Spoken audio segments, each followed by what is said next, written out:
On this episode, we talk about dual agency and open houses.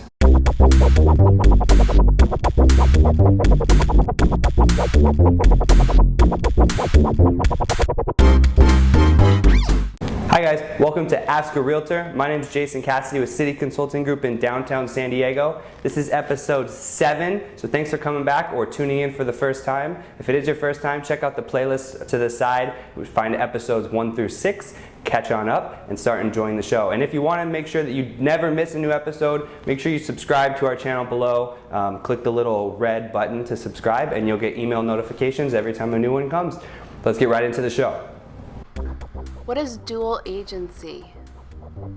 What is dual agency? That's a great question. I've actually had to answer it in person a couple times within this last month or so. There's a couple forms of dual agency that come into play with real estate. One is dual agency brokerage. The other is dual agency agent. Dual agency agent is probably the one that gets asked the most, so I'll cover that in detail. Dual agency brokerage is in play. It's a disclosure that we have to provide as the listing agent if someone else in our brokerage brings the buyer. So here at City Consulting Group, we're a small boutique brokerage. There's 5 agents here in the office. Hypothetically, if I were to take a listing and another agent in my office brought the buyer, we would have a situation where we had dual agency brokerage. It's just a disclosure that we provide to our seller, letting you know that the buyer is also being represented by our office.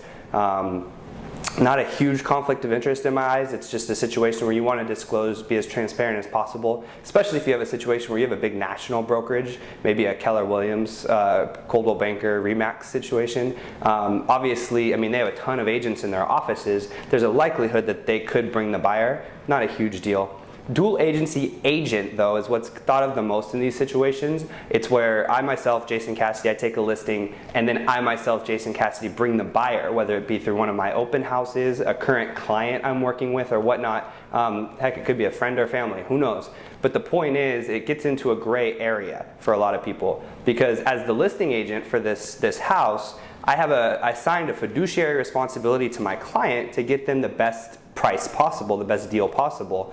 Well, if I'm also representing the buyer, I also have a fiduciary responsibility to my buyer to get them the best price possible, the best deal possible, right?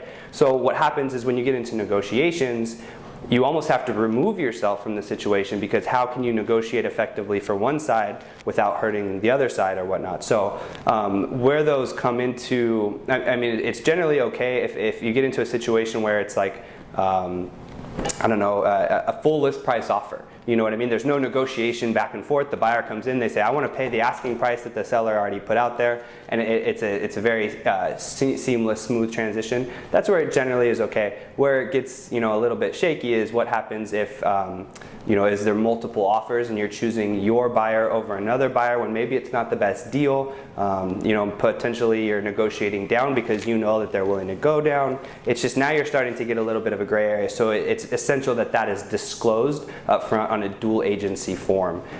Some sellers will not allow dual agency. Some agents won't participate in a dual agency. To each their own. There's no law against it. It just needs to be disclosed. So that kind of answers the question about dual agency, both brokerage and agent, and hopefully that information helps going forward. Do open houses really help sell your home? Does an open house really sell the home? That's turned into a great question. I think the open house and the role of the open house has kind of morphed over the past 10 years or so, especially with the increase in online usage, right? So back in the day when all the homes for sale were just listed in the newspaper and maybe the realtor had an MLS book, but the only way to get into that home was to go to an open house, right? Or to call an agent and schedule an appointment. The open house was a lot more prevalent because you wanted to let everybody know that the home was for sale, and you know, unless the people in your neighborhood or whatnot were reading the newspaper at that specific time, they may not know. But now with Zillow, Trulia, and you know, agent websites and whatnot, you pretty much know every home for sale in your neighborhood just by logging in. You know, you can find out in 5 minutes what's for home or what's for sale in your area. So the open house, in that sense, has become a lot less prevalent to help sell your home. Because getting awareness out there is just so much easier.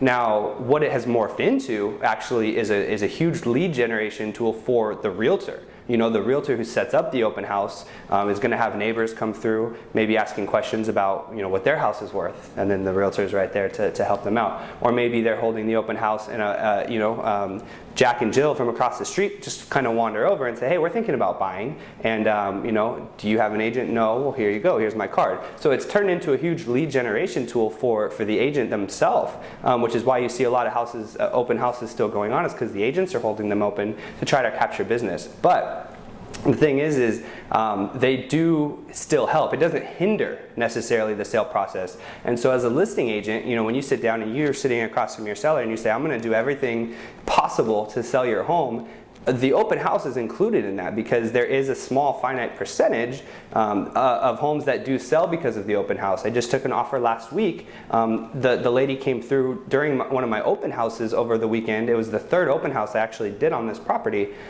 She came through without her realtor to see the property, but she would have never known. She came in off of a sign. So in essence, this open house did get that lady in. Maybe she would have seen it online a couple days later. Maybe she would have scheduled an appointment later on or whatnot. But in this case, that lady came in because of the open house. So because there is a small percentage of homes being sold that way, as a realtor, you still do have an obligation to do the open house, because you promised to do everything humanly possible to get that home sold, right? So and our coach Tom Ferry, actually, he promotes mega open houses. So I do believe that open houses should be done at least once, generally that first weekend after it's been listed on the MLS, and done right. Big time mega open house where you have tons of signs out, you're door knocking the area for the week leading up to the open house to invite all the neighbors, maybe sending out mailers to the neighborhood surrounding, posting it on Craigslist, Zillow, Trulia, making sure that everybody online knows that there's an open house, and you do one big mega open house to bring the house to the market, make sure anybody who, looky-loos or whatnot, anybody who wants to get in comes in, can get inside. That does help a lot. So it's not as essential as maybe it was 15 years ago, but it is still a good tool to get exposure to the home. So don't sleep on it. But that's the take on open houses there. That was episode 7. Thanks so much for tuning in. Like I said, if you want to make sure that you never miss an episode, just subscribe on the button below here on YouTube. You can always ask a question at Twitter, #AskARealtor. You can also write me directly at jcassidy, or just find me online somewhere. I'll probably see the question. I'll make sure it gets on to the next show. Yeah, thanks for tuning in. Bye.